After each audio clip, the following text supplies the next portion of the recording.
we must also work on the affirmative elements to get to a sustained peace. These must include the Palestinian people's voices and aspirations at the center of post-crisis governance in Gaza.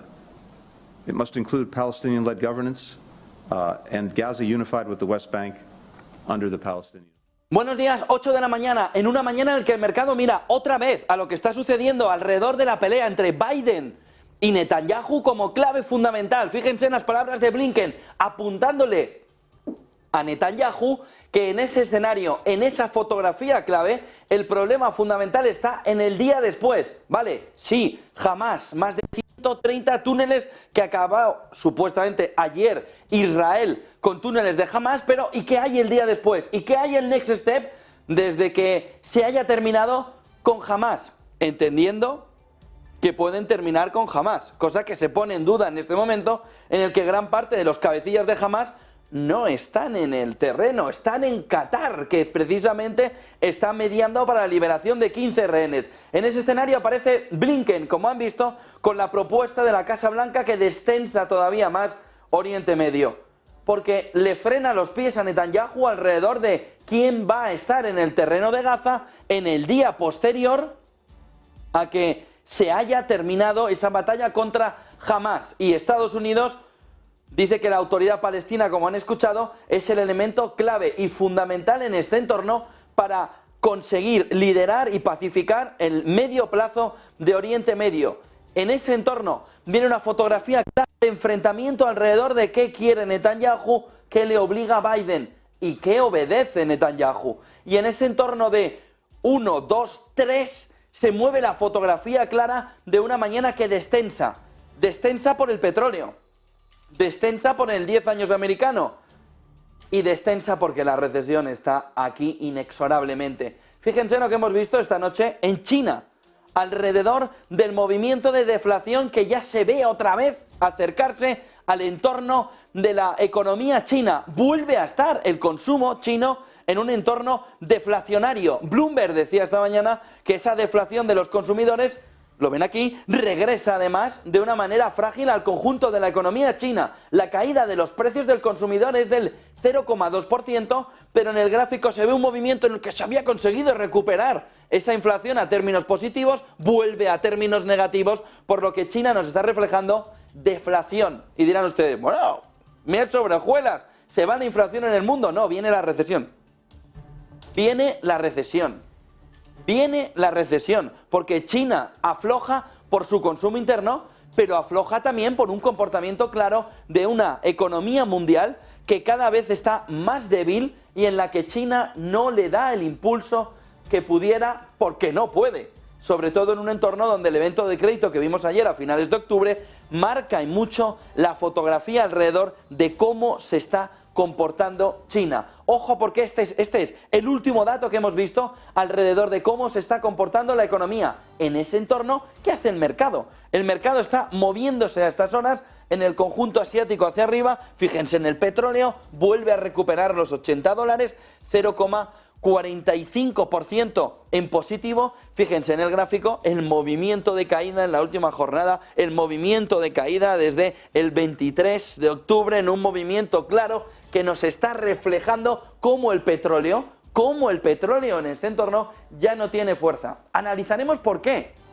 ¿Qué es lo que está pasando? ¿Qué dicen los analistas? ¿Por qué en una guerra como la de Israel con Hamas, que puede estar estrangulando el mercado de petróleo, el petróleo va hacia abajo? Y la clave fundamental nos la ha dado esta noche China. El mundo va a una desaceleración, recesión o depresión. Pero en esos grados, desaceleración, depresión, recesión, desaceleración, recesión, depresión, en ese entorno se mueve ahora mismo el mercado. Fíjense el West Texas, que ha llegado a estar también por debajo de los 75, con un comportamiento prácticamente igual del Brent. Aquí lo han visto por debajo de los $75, en un entorno donde, si vemos el oro, empieza a haber también todo ese movimiento de desaceleración. Esas palabras de Blinken hacen que el valor refugio ya no sea tanto refugio. ¿Por qué?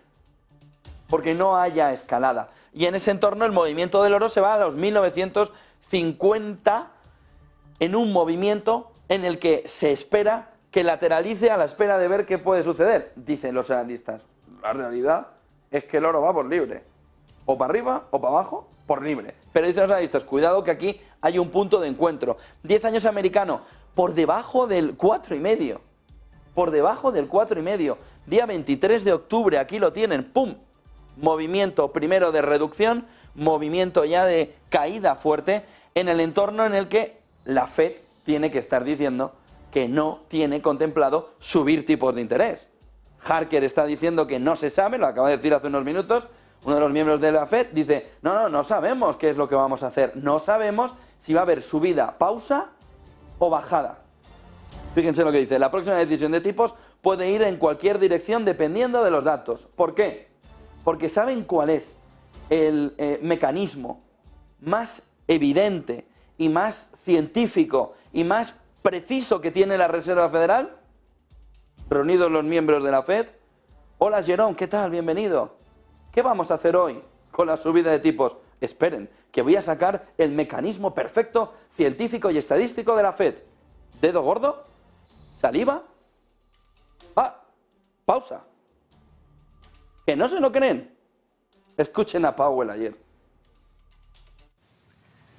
Now, some people are just attracted to extremely challenging tasks, and the people of RNS are manifestly those people, having chosen just such a task in forecasting the path of the U.S. economy 8 times a year for FOMC meetings and then regular updates between meetings. They do this work on the biggest stage and with the highest stakes of any forecasters, knowing that the economy so very often surprises us. Comparecía Powell y entre los discursos, ¿qué hacer con ese forecasting? ¿Qué hacer con esa previsión que falló en los tiempos del coronavirus? Con esa explicación alrededor de cómo fue precisamente en los tiempos del coronavirus cuando la previsión se alteró. E intentó justificar cómo ese departamento, ese RIS, ¿no? Podía equivocarse porque en el fondo estamos ante una economía en la que los shocks económicos, energéticos o pandémicos han cambiado la fotografía. Powell intentó justificar a su equipo de análisis, de forecasting, de previsiones, pero la realidad es que le ha salido el tiro por la culata, sobre todo porque lo que ha dejado encima de la mesa es que la Reserva Federal, en cuanto haya un movimiento que altere las condiciones normales del mercado, que para lo que están, a partir de ahí ya no saben hacer esa previsión del conjunto de la economía. Y ese es el mensaje de Powell en la jornada de ayer. Oiga, lo hacemos lo mejor que sabemos, pero en cuanto haya un movimiento en la economía que cambie las bases, aunque sea de manera puntual, esto se vuelve loco. La maquinita se vuelve loco. Y a partir de ahí, que dijo Powell, valentía, valentía y valentía. No sabemos para qué. Escúchenle. The economy is flexible and dynamic and is subject at times to unpredictable shocks, like a global financial crisis or a pandemic. At those times, forecasters have to think outside of the models. A dominant aspect of the future path of the economy is high uncertainty. And so, this work also takes large doses of both courage and humility. And finally, judgment. To complement this rigorous process and these qualities, there has to be good judgment based on knowledge and experience. De tal manera que la economía también empieza a ver como Powell y por su extensión, y en su extensión, Christine Lagarde, pues están haciendo el mecanismo clave para poder saber hacia dónde van los tipos de interés. Pulgar, poquito de saliva, uy, sopla para allí, uy, sopla para aquí. Tomamos la decisión de tipos. Señores, en la Reserva Federal o el Banco Central Europeo, esto es un cachondeo. Esto es un cachondeo. El propio. Ya, si nos venimos a España, pues entonces el cachondeo se multiplica exponencialmente. Porque aquí lo que hay ya es un libertinaje económico, ya lo teníamos, y ahora ya directamente, pues, ¿qué va a ser de todo esto? Sería el elemento fundamental en este entorno. Y ante esto, ¿qué es lo que dice Sánchez? Se descojona en público. Oiga, que es que están las calles incendiadas. No, pero son unos ultras, ya. Y la señora de 90 años, bueno, en su juventud también sería ultra o algo, no lo sé. ¿Pero qué hizo ayer? Reírse. ¿Por qué? Porque un autócrata en estos tiempos, cuando recibe una carta de la Unión Europea en la que le dice, la Comisión Europea, en la que le dice, oiga, ¿qué va a hacer usted? Que es que nos está llegando algo. Bueno, no nos está ni llegando. Es que ustedes están en las calles de Bruselas porque no han tenido ni las narices de hacer ese acuerdo en España, sino que se han ido ustedes a Bruselas para poner en jaque al ordenamiento jurídico español, en el que le decíamos el lunes, bueno, si el problema no es este solo, el problema son las inversiones internacionales, que ahora mismo están completamente detenidas, y el problema está en qué va a hacer Europa y las élites que gobiernan en Europa. Posibilidad fundamental, cero. ¿Por qué? Pero si es un títere de las élites globalistas. Si no lo fuera, no habría salido ayer delante del resto de titiriteros a reírse directamente de todos los españoles que se están quejando de que se está cargando el país. Oiga, ¿y usted cómo pasará la historia? Hombre, por ser el más guapo del mundo. No, por cargarte tu propio país, por gasear a tu propia población con gases lacrimógenos. Es que nos parece ya una cosa, aquí asumimos todo. Oiga, ¿qué vamos a hacer contra esta señora de 90 años? ¿Tirarle gas? Eso es España. Y así es como nos están viendo desde fuera. Y en esta carta, fíjense en lo que le está diciendo la Comisión Europea, en la que vemos de una manera clara cómo dice primero, no, ahora hablaremos de Bolaños. Dice primero, oiga, pero ¿en qué situación, cómo está el tema de la renovación del Poder Judicial? Oiga, es que el PP no quiere la renovación del Poder Judicial. No. No es que el PP no quiera la renovación del Poder Judicial. Es que el único dique de contención final que queda a un gobernante, por no llamarle de otra manera, que está al frente del poder, agarrándose al poder como sea,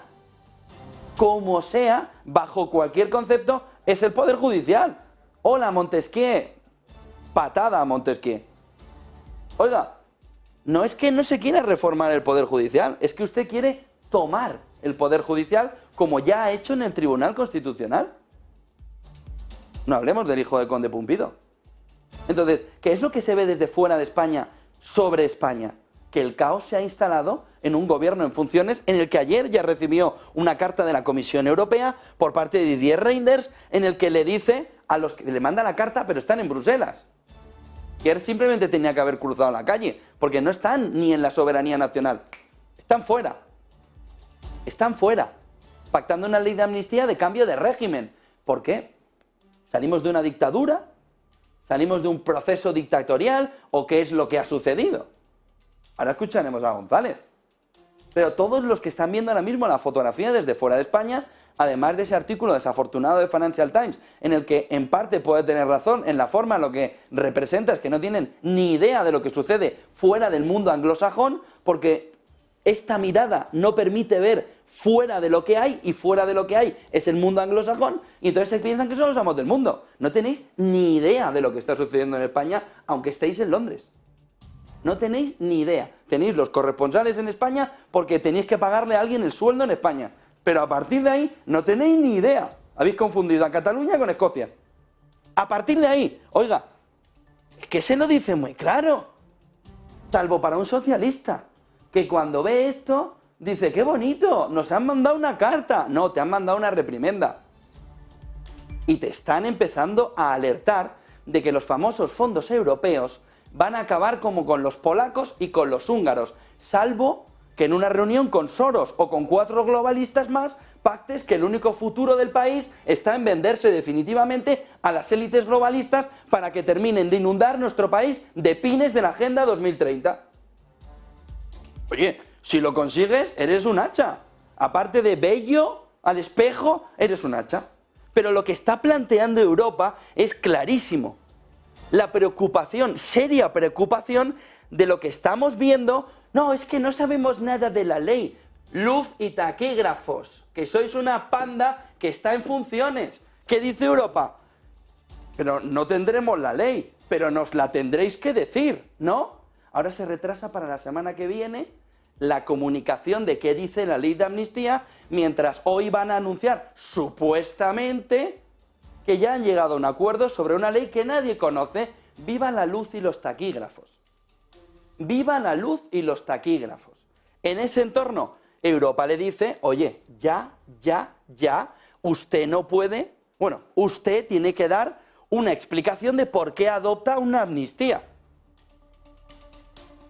Y dice Bolaños, dice el PSOE, no, es que habla de la reforma del Poder Judicial, de la que queréis tomar el poder de manera unilateral para hacer lo que os dé la gana. en la que queréis convertir España en una república bananera. En este entorno, fíjense lo que está sucediendo. Dice, no hay una propuesta formal, pero queremos conocerla antes de que esa reforma formal se ponga encima de la mesa. Oiga, se lo están diciendo clarísimo. ¿Qué es lo que ha respondido Bolaños? Ha silbado. No, por supuesto, esto depende de las cámaras. Mentira, mentiroso. Fake news. Esto no depende de las cámaras, porque la ley de amnistía no está en las cámaras. No, somos un gobierno en funciones. Entonces, como buen gobierno en funciones, ustedes no pueden negociar una amnistía, por lo que ustedes le están robando el país a los ciudadanos. Y están llevando fuera de la soberanía nacional, más concretamente a Bruselas, y están poniendo en jaque a toda Europa, que empieza a ver ya como una preocupación que en España se viva un proceso de involución democrática, que es en el fondo lo que estamos ya viviendo. Y en el fondo no hoy, sino en los últimos años, donde hay un autócrata al poder en el que solo se quiere mirar al espejo y Europa dice, basta, lo cual llama la atención. Que las élites globalistas le llamen la atención a quien en el fondo quieren tener en el gobierno. Entonces, ¿y ahora qué? ¿Y ahora qué va a pasar? ¿Y ahora cuál es el siguiente paso? El acuerdo entre Junts y el Partido Socialista. Porque en el fondo lo que diga la calle les da lo mismo. Lo que diga el ciudadano les da lo mismo. Porque si les importara, llevarían la amnistía a una votación, a un referéndum en el que todo el pueblo lo votara. Y no la parte implicada, oiga, yo he cometido el delito y aquí tengo a unos que están de mi partido que me van a votar una ley para que yo ya no tenga un delito. ¿Ustedes se imaginan en Hacienda? Oiga, no, que usted me ha puesto una multa en una paralela, pero yo tengo que decidir si de verdad se me impone la multa o no. ¿Qué le dice el señor o señora de Hacienda que tiene un presupuesto extra de 100 millones de euros este año por parte del gobierno para esquilmar el bolsillo del ciudadano? No, si vota usted se va a quitar la culpa. ¿No? Estamos de acuerdo. Es que me salta el semáforo a 3 kilómetros más de los que tocaba. Multa, salvo que seas Puigdemont. Que entonces tus delitos muchísimo más graves nos los pasamos todos los españoles por las narices, por no decir por otro sitio. Y en ese entorno está la fotografía en la que Europa dice, oiga, pero ¿qué me está contando? ¿Me tendrá usted que decir que se va a saltar el ordenamiento jurídico por donde usted sabe? No. ¿Por qué? Porque no me da la gana. ¿Qué es lo que dijo ayer Sánchez? ¿Qué es lo que hizo ayer Sánchez? Mirar sobre todo a, bueno, aparte de descojonarse públicamente, pues no sé qué gracia le hace cargarse el país. No debería hacerle ninguna gracia, pero parece que sí. Y en ese entorno dice, bueno, os apoyo, compañeros, compañeras, vamos a hacer gobierno.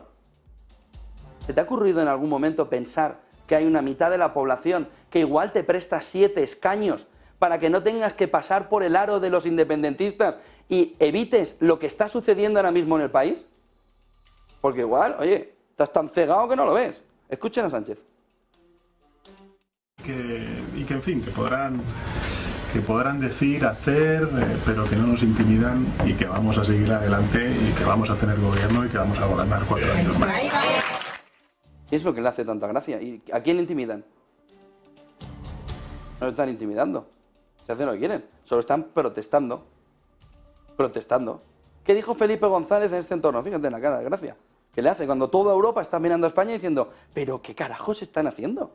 ¿Pero de verdad no se pueden poner de acuerdo los dos partidos mayoritarios para intentar llevar adelante el país? No.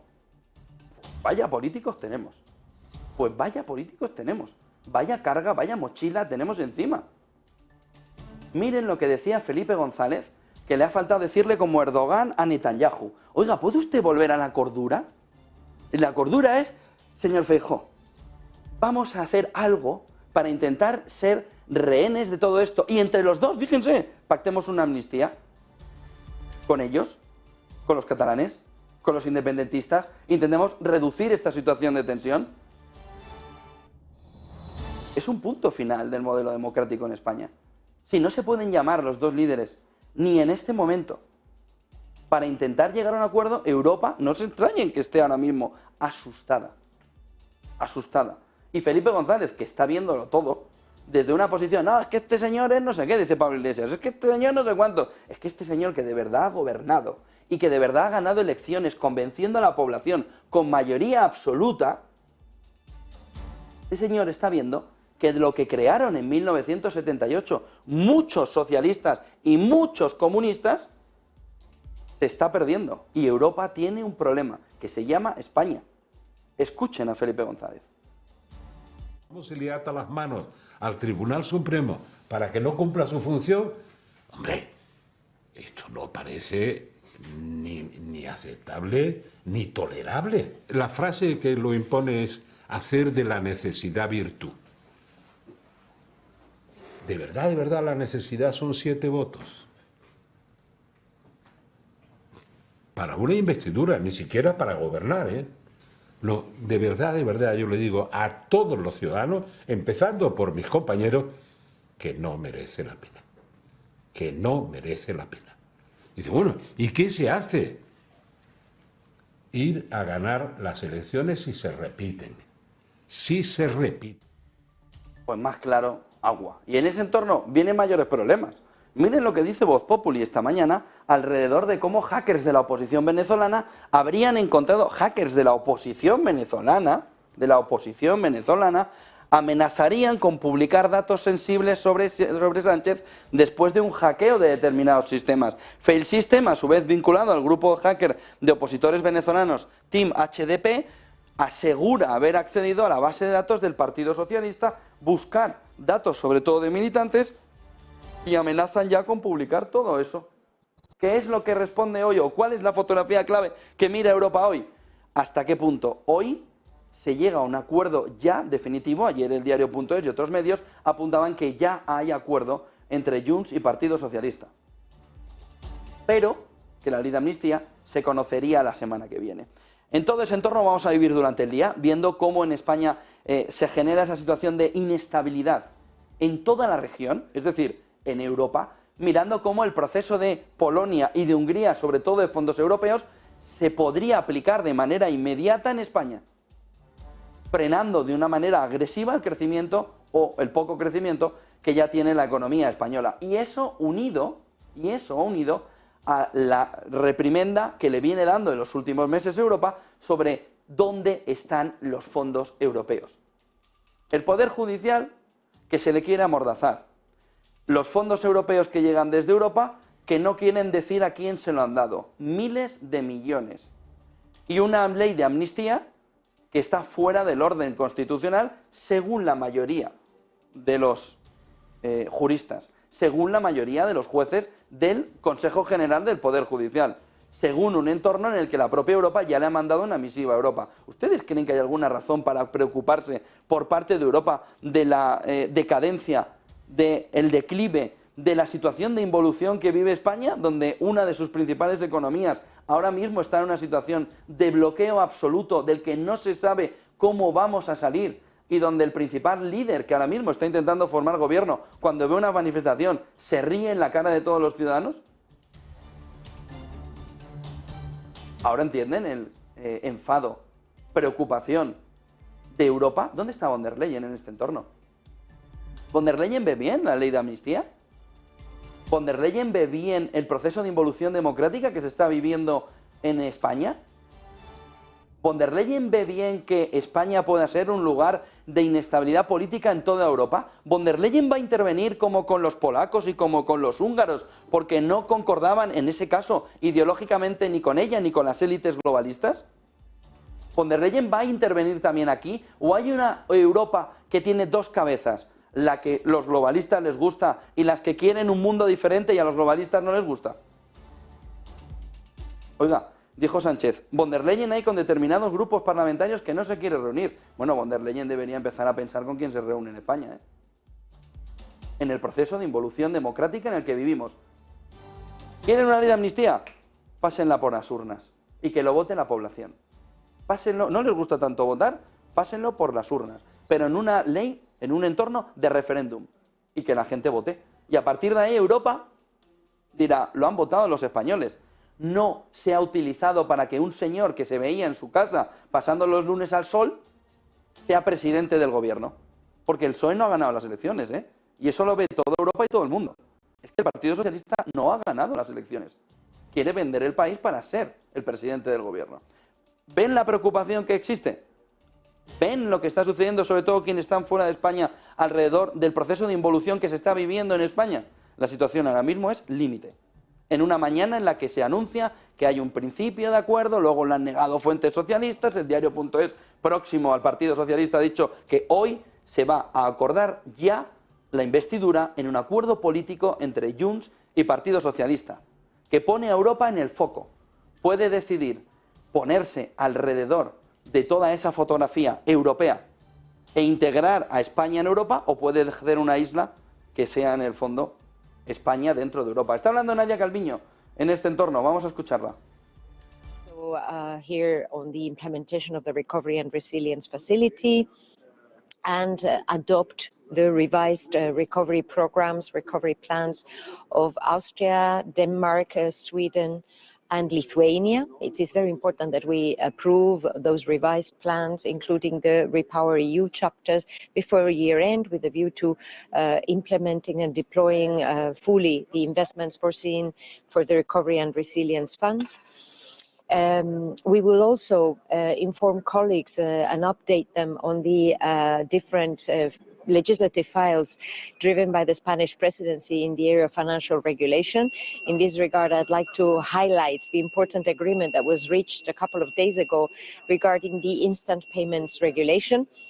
It is a very important piece of legislation, not only in terms of integration of European financial markets, but most importantly because of the impact for European companies and citizens who will be able to make instant payments throughout the whole EU with apps and devices and mechanisms similar, for example, to the ones existing already in some member states, for example, Visum in the case of Spain, thus facilitating cross-border payments and leading to a more efficient financial sector within the EU and more integrated financial markets, retail financial markets. Bueno, solo tienen que ver la imagen, ¿no?, de una Calviño desencajada en la llegada al Consejo de Ministros, reunión de ministros de finanzas, de economía en Europa, en la que los compañeros le van a decir la que estáis liando.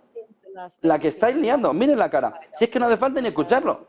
Miren la cara desencajada que tiene ahora mismo la ministra, la vicepresidenta económica del gobierno, relacionada con todo el área económica, en el que tiene un lío descomunal. ¿Dónde va a ir? ¿Al BEI?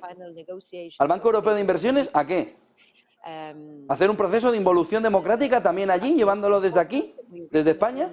Miren la cara de desencajada que tiene Nadia Calviño esta mañana, hablando ahora en tiempo real, en directo, en esa llegada del Ecofin, sabiendo que lo que está diciendo ni tan siquiera lo está pensando, en el sentido de que está pensando en otra cosa, en el acuerdo de Junts que se va a presentar en la jornada de hoy y que genera una situación de cambio de régimen. Porque la amnistía se produce en los cambios de régimen. Que nos expliquen desde qué régimen, que se lo explique a los compañeros ministros de Economía en la jornada de hoy. ¿Qué régimen cambiamos en España? ¿El democrático por el no democrático o qué? Toda Europa y todo el mundo mirando a España. Y no precisamente por lo que intenta contarnos para no hablar de la amnistía hoy, le han preguntado por eso, es normal, la ministra, la vicepresidenta económica, desencajada completamente. Vamos a escuchar preguntas, a ver qué opina sobre una amnistía y que siga en el gobierno a cambio de una amnistía a Junts para seguir siendo presidente Sánchez. No porque consideren que había que dar la amnistía. La podían haber dado hace 2 años. Escuchémosla. Repitiendo y señalando, espero que cuanto antes tengamos un gobierno con plenas facultades en nuestro país que proporcione confianza y estabilidad desde el punto de vista económico y social, tanto a los mercados financieros como a los ciudadanos españoles, pero no soy la persona y me remito a las fuentes de los distintos partidos políticos con respecto a posibles... Miren la cara de desencajada que tiene. Miren la cara, miren, toda la gestión, toda la cara tensionada alrededor de una situación que también es muy complicada para los miembros más normales del gobierno socialista, quienes están en una posición lógica Creo que la reunión de hoy lo que nos va a permitir es marcar. Pero fíjense lo que ha dicho, ahora sigue hablando de esa reunión de ministros, a los que les va a tener que explicar por qué España inicia un proceso de involución.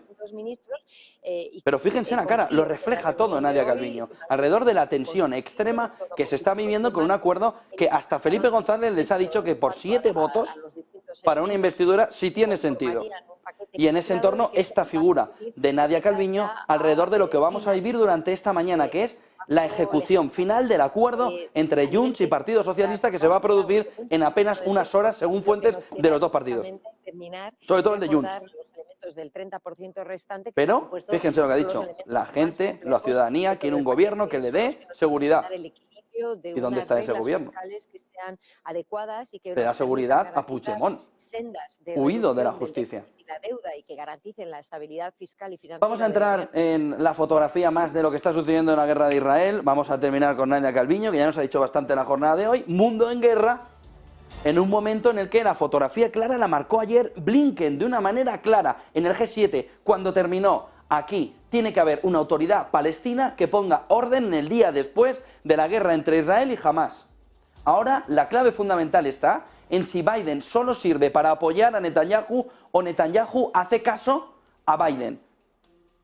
En 3 ocasiones ha pasado de él ya. Ahora viene el punto fundamental, porque a partir de aquí todo se está complicando. Rebeldes hutis, según un funcionario de defensa de Estados Unidos, rebeldes hutis de Yemen, apoyado por Irán, derribaron un dron estadounidense en la jornada de ayer.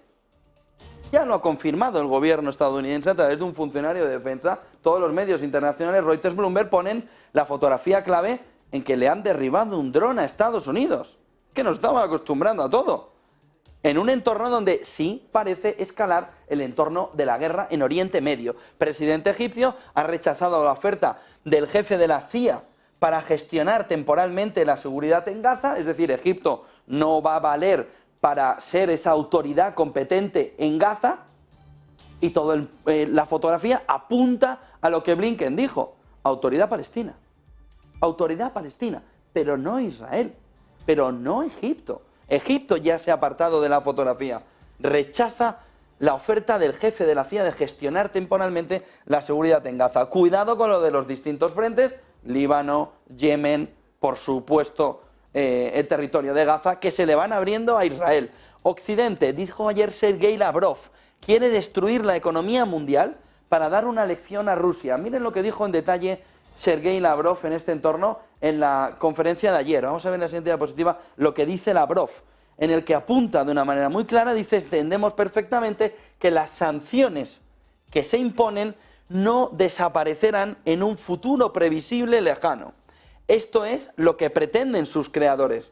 Estados Unidos, G7, Europa. Occidente quiere destruir la economía mundial para dar una lección a Rusia e impedirle desempeñar en la escena internacional un papel adecuado a su historia, tamaño y capacidades. Entendemos perfectamente que las sanciones que se nos imponen no desaparecerán en un futuro previsible lejano. Volviendo a claves de este mundo en guerra, la fotografía de Rusia empieza a emerger un poquito. Ya han visto, ya no hay tanta fotografía planteada desde este mundo en guerra, desde Israel, aunque también, sino que vuelve otra vez a emerger el fundamento del conflicto que se está viviendo en la guerra de Ucrania, con Lavrov, ministro de Asuntos Exteriores ruso, volviendo a poner encima de la mesa que la clave fundamental, dice, es que Occidente quiere destruir, ahora dice, la economía mundial para darle una lección a Rusia. La economía mundial para darle una lección a Rusia. Los ministros de Relaciones Exteriores del G7 piden pausas en la guerra, en ese comunicado, en la reunión en la que estuvo también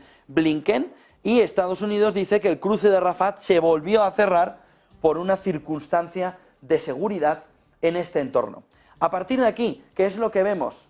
Miren el siguiente gráfico, que nos apunta alrededor de cómo en este movimiento que vamos viendo, la clave fundamental, dicen los analistas, sería para mirar el precio del petróleo en el entorno de los 80, pero ha estado por debajo de 80 en la jornada de hoy, en el entorno de 75 el West Texas, pero ha estado por debajo de 75 ya en la jornada de hoy. Es que un embargo de petróleo o un bloqueo de Irán en el estrecho de Hormuz son poco probables en el entorno actual. Sobre todo por lo que significaría dicen distintos informes esta mañana, la relación entre Arabia Saudí e Irán en este entorno.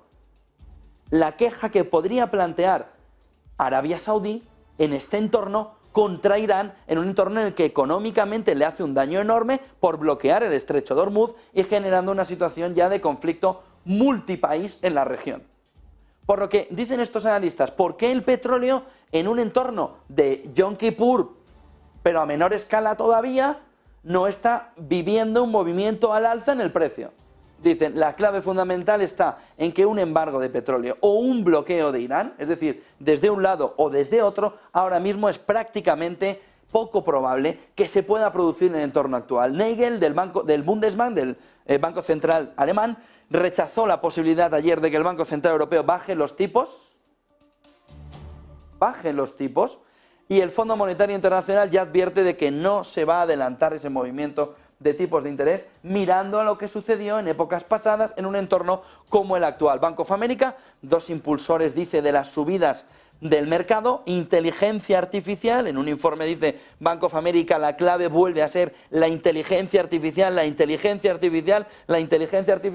que ha llevado a Microsoft a máximos históricos, y la productividad, esa inteligencia artificial unida a la productividad y un consumidor fuerte en un entorno donde la economía estadounidense pudiera estar incluso en el entorno o por encima del 1% de crecimiento en el dato que conoceremos en este trimestre. El otro punto fundamental viene alrededor de cómo se empieza a mover ese market timing que no termina de funcionar en un entorno claro en el que el punto clave es ¿por qué? En un año en el que prácticamente tenemos los mismos días alcistas que bajistas, un poquito más bajistas que alcistas, pero muy poquito, tenemos un entorno, una situación en el que el S&P 500 sube un 14%, pero si usted ha hecho market timing, si usted ha esperado al movimiento de que el mercado subiera para entrar a utilizar esas subidas y ganar, se ha perdido todas las subidas. Se ha perdido todas las subidas. Y no tiene usted en cartera ni de broma un 14%. Solo 8 días explican el movimiento del 14%. Vamos a ver si podemos ver el gráfico en el que se ven cuáles son esos 8 días marcados durante el año con una revalorización y qué es lo que sucedió en ese día que cambió la fotografía, las circunstancias que nos llevaban a un movimiento de no sé qué va a pasar en el mercado, la que se ha liado en el mercado. Vamos a ver si encontramos ese gráfico, porque la clave fundamental es para ese gráfico entender que el market timing ha sido uno de los grandes perdedores en este 2023 a la hora de entender cómo funcionaba ese entorno, de poder coger las rentabilidades en el mercado, de poder ver cómo puede jugar en este entorno una rentabilidad del mercado como la actual.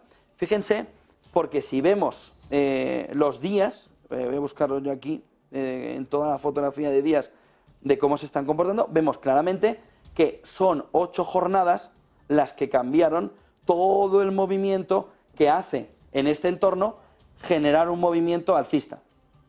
Fíjense, porque si encontramos el comportamiento de verdad del mercado, vemos que la fotografía es muchísimo más corta en días de lo que se esperaba. 8 jornadas, luego lo intentamos recuperar, 8 jornadas nos marcan el market timing claro de cómo puede actuar el mercado en una circunstancia como la actual. Luego buscamos en la apertura del mercado y les explicamos cómo este 14% se explican solo en 8 días. 8 días. Es que no hay más. 8 días en este entorno. 75% de la cartera de Warren Buffett está en 5 acciones clave ahora mismo: Apple, American Express, Bank of America, Coca-Cola y Chevron. Ojo a este entorno en el que el market timing no funciona, pero sí que hay 5 acciones, según Warren Buffett, que nos hace un fondo de mercado para lo que pueda venir, para actuar contra todo lo que podamos tener en el entorno que nos va apareciendo en este momento. A partir de ahí, tenemos una fotografía clave alrededor de cómo viene y de cómo va esa fotografía también en Estados Unidos. Ojo, porque Trump ha hablado también durante esta noche alrededor de cómo ve lo que está haciendo Biden. Tela la comparecencia de Trump en esta madrugada, en la que a la vez estaban los demócratas. Un demócrata ha dicho en el debate con el resto, menos con Donald Trump, que lo mejor para el debate sería que o Elon Musk, o Joe Rogan, o Tucker Carlson hiciera el debate porque los periodistas de CNBC que le estaban preguntando no hacían las preguntas correctas. Ha sido una noche para los republicanos interesante. Dice Trump esta noche, la república bananera del corrupto Biden termina el 5 de noviembre de 2024. Se ha quedado a gusto. Y dice también, al igual que el régimen cubano, el régimen de Biden está tratando de encarcelar a sus oponentes políticos, prohibiendo la libertad de expresión, aceptando sobornos y comisiones ilegales para enriquecerse a sí mismo y a sus hijos mimados. El movimiento de tensión, de escalada también en la opinión pública estadounidense, después de lo que se ha vivido esta noche, con las palabras de Trump, con el debate republicano, por otro lado, sin Trump, viene a reflejar que nos queda un año, hasta el 5 de noviembre del 2024, tela de tensión en Estados Unidos en un momento como el actual. A partir de ahí, la clave sigue siendo para el mercado la geopolítica, la geopolítica, la geopolítica. Ignacio García Valdecasas Fernández, embajador de España retirado. Ignacio, ¿qué tal? Muy buenos días. Hola, muy buenos días. Te saludo a ti y a toda la audiencia del canal Negocios. ¿Cómo estáis? Pues intentando a ver si nos puedes descifrar un poco lo que, por ejemplo, ayer dijo Blinken, ¿no? Ese movimiento posterior cuando ya haya acabado. Claro, habría que precisarle y cuándo va a acabar si los líderes de Hamas, la mayoría están en Qatar. Pero cuando ya haya terminado la guerra contra Hamas de Israel, dice, tiene que ser la autoridad palestina la que garantice la seguridad. Pero ha dicho Israel, no, será Israel quien garantice la seguridad aunque no ocupe el territorio. ¿Qué significa aunque no ocupe el territorio, Ignacio, en este entorno? El territorio va a estar completamente destrozado y la población va a estar completamente también destrozada, con decenas de miles de muertos. Y yo creo que, por un lado, es casi un caramelo envenenado pretender que la autoridad palestina ahora ponga orden en Gaza, que es el resultado del enfrentamiento entre Hamas y Israel y la responsabilidad de la comunidad internacional que ha llevado a esta situación. Yo insisto en lo que he venido diciendo en otras ocasiones. El ataque terrible de Hamas, terrorista o crimen de guerra, poco importa, se enmarca en un conflicto, no sale de la nada, como dijo el secretario general de Naciones Unidas, en un conflicto bélico que empezó en 1936, y este es un episodio más. Los palestinos, que ahora son la parte débil, pues atacan cuando pueden y como pueden. Y ahora pretender que la autoridad palestina va a tomar el control de la Franja de Gaza en contra de Israel, pues me parece verdaderamente bastante poco verosímil, ¿no? Bastante poco verosímil. Egipto ya ha dicho que se quiere apartar de ser ellos el actor que garantice la seguridad. Ayer a Estados Unidos, ya según Estados Unidos, le tiraron abajo un dron en las cercanías de Yemen. Yemen, Líbano, la propia Gaza, se le está yendo o se le están abriendo más frentes a Israel que puedan complicar esa guerra contra Hamas. Bueno, ahí hay dos apartados, el que concierne a Egipto y a Jordania por un lado y el que concierne a la región en general.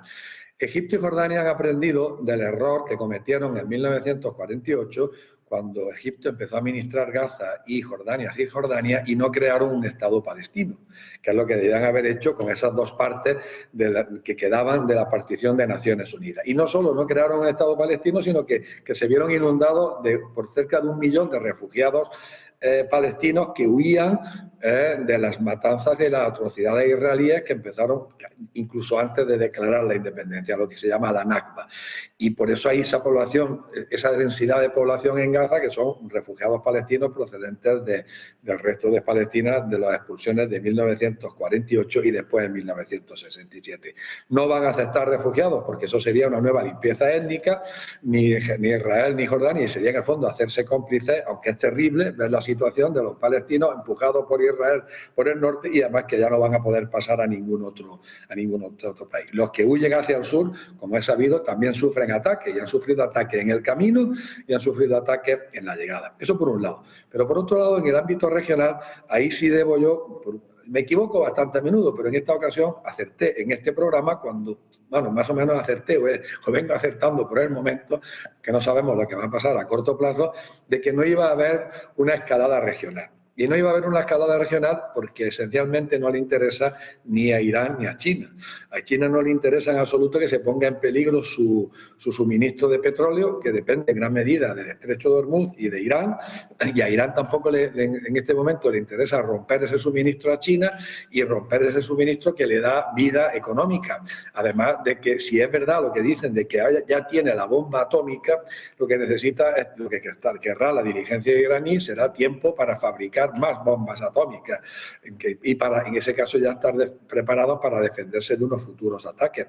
Aunque, como también dije en este programa, y conviene recordarlo, habrá fuerzas en Estados Unidos y en Israel que sin duda considerarán que el momento de atacar Irán es ahora y que va a ser muy difícil luego encontrar un momento mejor. Pero yo creo que por unas razones y otras, aunque haya escaramuzas desde Yemen, que eso es novedoso en el conflicto palestino, la participación de los yemeníes, aunque haya escaramuzas en el norte, en Yemen, no creo que haya, por ahora no creo que haya una escalada generalizada del conflicto a nivel regional. En ese entorno veíamos a varios analistas, no sé qué opinas, que decían que ahora mismo la posibilidad tanto de un embargo del petróleo por parte de Occidente a Irán es poco probable, visto lo que se ha visto en las últimas semanas, prácticamente un mes, y que el cierre del estrecho de Hormuz tiene un factor que Occidente sí controla bien durante las últimas décadas y que cambia la fotografía, que se llama Arabia Saudí.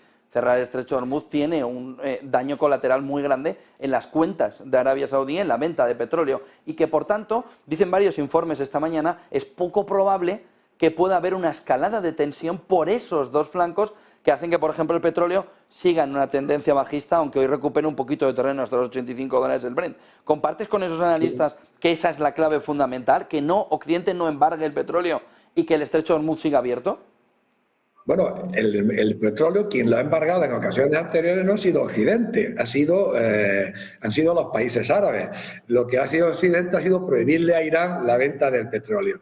Yo creo que, como lo dijimos, lo dije contigo y lo analizamos en programas anteriores, la bajada del petróleo demuestra claramente que sectores muy importantes de la economía mundial apuestan porque no va a haber una escalada regional del conflicto y que no se va a poner en peligro o no se va a interrumpir el tráfico fluvial por el estrecho de Hormuz. Porque no le interesa a China, porque no le interesa a Irán, porque no le interesa a Arabia Saudí y, en definitiva, porque no le interesa tampoco a Estados Unidos ni a lo que los anglosajones llaman Occidente. A mí es que no me gusta equiparar Occidente a los países de la OTAN y sus aliados, porque Occidente es algo más allá que lo que los anglosajones llaman de West. Pero estoy totalmente de acuerdo con esos analistas y contigo, y es lo que hemos venido diciendo en este programa desde hace ya casi un mes.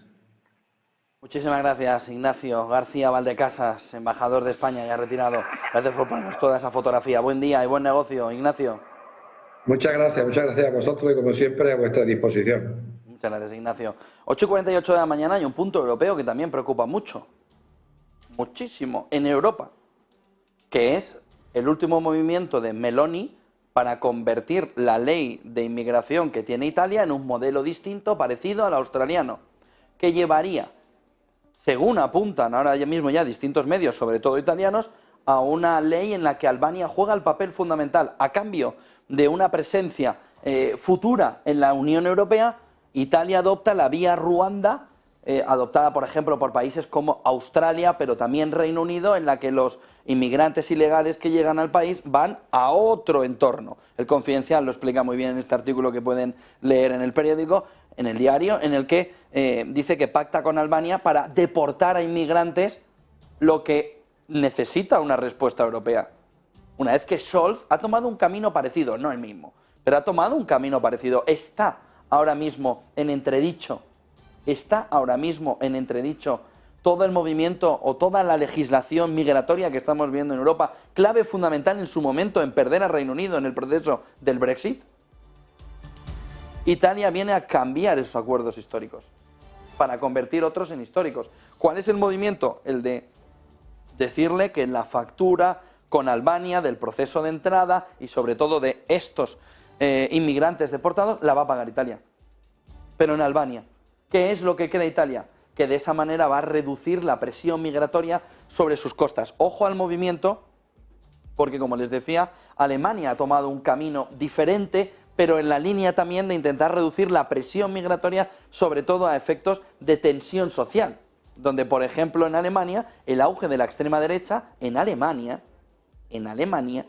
genera una situación ahora mismo de problemática importante a nivel y de caos social en lo que está sucediendo, sobre todo vía inmigración, de tal manera que hay que preguntarle a von der Leyen también cuál es el plan europeo en un entorno donde los países están cambiando el modelo por sí mismos, sin la coraza europea que no tiene claro cuál es el modelo de inmigración que de verdad los países quieren en este entorno, porque lo están cambiando, porque están haciendo el movimiento. Ojo a la preocupación, España, ley italiana. 12 de la mañana habla Sánchez aquí en España para anunciar el pacto que le va a llevar a ser presidente del gobierno porque él lo vale. Le falta hacer un anuncio. Y antes vamos a escuchar también desde Bruselas a Puigdemont, antes para poderse llevar el foco, sobre todo mediático, cómo anuncia ese acuerdo que tiene tanta contestación ya en las calles españolas. Miren los siguientes gráficos que nos marcan una jornada en la que, como les decía antes, que no encontraba el gráfico, el año en lo bursátil, en Wall Street, se explica en 8 días. El 6 de enero, informes de empleo débiles más 2,3%, datos de Datatrek publicados sobre todo por CNBC, en el que publica y en el que pone el foco como 6 de enero, 27 de abril, 20 de enero, 2 de noviembre, 5 de mayo, 16 de marzo, 14 de marzo y 3 de marzo. 2,3, informe de empleo débil, 2%, aumento de las acciones de Meta y Facebook, sobre todo vinculado a lo que se estaba viendo en inteligencia artificial. 20 de enero, más 1,9, Netflix publica un subcrecimiento del cuarto trimestre mejor de lo esperado. 2 de noviembre, más 1,9%, disminución de los rendimientos del Tesoro a los 10 años después de la reunión de la Reserva Federal, en la última reunión. Fíjense que es 1, 2, 3, 4. El cuarto movimiento de subidas más fuerte del conjunto del año. 5 de mayo, 1,8%, ganancias de Apple fuertes, los bancos se recuperan en la actualización de JP Morgan. 16 de marzo, más 1,8%, después de que el consorcio de grandes bancos hizo depósitos en el movimiento del Estado central. 14 de marzo, más 1,6%, se ofrecen garantías de depósito a Silicon Valley Bank y a Signature Bank. 14 de marzo.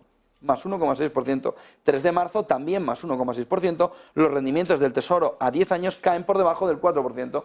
Ahora ese 4% es el 5%. En el movimiento por debajo del 5% se ve también cómo el mercado vuelve a jugar en un entorno alcista. 8 jornadas. ¿Usted ha hecho market timing? Pues lo tiene complicado. Lo tiene complicado en este entorno. Miren el siguiente gráfico, que nos marca también esta mañana cómo la FED acaba de anunciar que investiga Morgan Stanley. La FED estaría examinando si el negocio de gestión de patrimonio de Morgan Stanley toma las medidas adecuadas para prevenir el posible lavado de dinero, blanqueo de capitales por parte de clientes ricos fuera de los Estados Unidos. Dice Bloomberg, el principal regulador del banco con sede en Nueva York estaría ahora mismo presionando a la empresa para que mejore los controles y procesos. Los funcionarios de la Reserva Federal ya han reprendido en privado a la empresa antes por no hacer todos los cambios que buscaba. Ojo que la FED investiga a Morgan Stanley por un proceso de posible lavado de dinero por parte de clientes ricos que estarían fuera de Estados Unidos, según Bloomberg. Miren el siguiente gráfico que nos marca también esta mañana de qué manera Ken Griffin, el fundador de Citadel, dice que el mundo ya ha cambiado y que se enfrenta tanto a disturbios como a cambios estructurales que lo están empujando hacia la desglobalización y hacia la inflación que podría durar décadas. Un proceso inflacionario de altibajos, de montaña rusa, en el que podría durar décadas. El dividendo de la paz, dice, está claramente al final del camino. Lo ha dicho en el Foro Nueva Economía de Bloomberg. Estados Unidos está gastando a nivel de un gobierno como marineros borrachos. Les empieza a gustar la expresión. Miren el siguiente gráfico, que nos marca también esta mañana cómo ese coste de la deuda en Estados Unidos lo tenemos ya por encima del trillón estadounidense, marcándonos un camino muy complicado para el conjunto de la economía estadounidense, en el que se ve de qué manera esa factura de los intereses de la deuda estadounidense, superando ya el $1 billón al año, es el 4% del PIB anual de Estados Unidos. Se ha duplicado en 19 meses y equivale al 16,3% de todo el presupuesto federal para el año fiscal. El otro punto fundamental, miren este gráfico, con unas tasas de ahorro que están cerca de sus niveles más bajos registrados. Mírenlo aquí, marcando un entorno del 4%. Mientras tanto, se han agotado 2 billones de dólares en exceso de ahorros que provienen de un estímulo de la era de la pandemia. Enero de 2020, ahorro, no había nada que hacer, movimiento en el que se marcha ya, están cerca de los niveles más bajos que se habían registrado, cerca del 4%. Miren el siguiente gráfico, que nos marca también una fotografía de estar pensando en qué momento, piensa el mercado, en qué momento los fondos federales de la Reserva Federal, los tipos de interés van a bajar. Pero fíjense, porque si comparamos 31 de octubre, 7 de noviembre, el día anterior a la reunión de la FED, el día posterior de la, bueno, una semana posterior de la reunión de la FED prácticamente, el movimiento es de que ni tan siquiera habrá más subida de tipos en estos futuros implícitos de los tipos de interés de la Reserva Federal, sino que vamos a vivir ya un movimiento de retroceso. ¿Cuándo? En cuanto empecemos el final del primer trimestre del 24, es decir, marzo. Es decir, en 5 meses.